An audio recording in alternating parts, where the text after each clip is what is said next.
un Vendéen.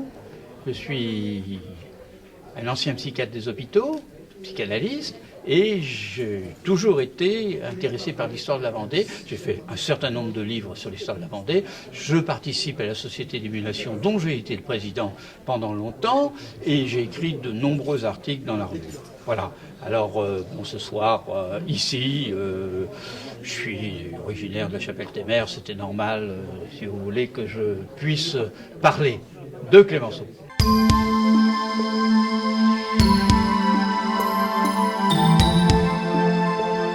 Clémenceau, vous savez, c'est quelqu'un qui est né sous Louis-Philippe et qui est mort 10 ans avant la Deuxième Guerre mondiale.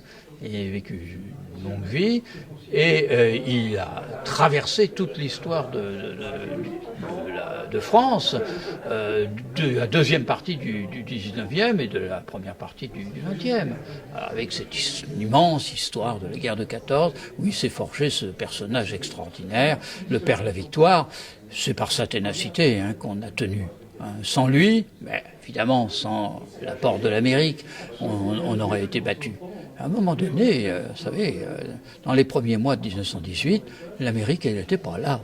Elle n'était pas encore arrivée, elle n'était pas encore en état d'agir, et ce sont les soldats français et anglais qui, grâce à la ténacité de leur chef, ont tenu. Et ce chef, c'était Clémenceau. C'est lui qui a voulu le commandement unique avec Foch, c'est lui qui a pensé qu'il fallait une deuxième ligne pour pouvoir, si la première ligne était sacrifiée, la deuxième ligne elle tenait. C'est grâce à lui la contre-offensive après le coup de boutoir de Ludendorff en juillet 1918. Il a pensé aussi la guerre. Il a pensé aussi la guerre. Ça, c'est important, ça.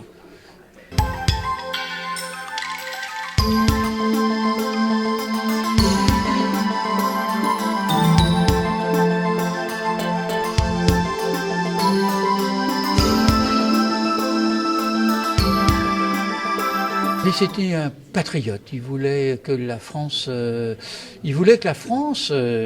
il voulait des réparations, mais il voulait aussi que la France soit garantie dans son indépendance, comme dira le général de Gaulle, la France libre et indépendante. Et ces deux personnages qui se ressemblent. Tous les deux, c'était des personnages qui voulaient pas céder. Tous les deux, ils ont dit, Clémenceau, il dit, les Allemands prennent Paris, moi je vais sur la Loire.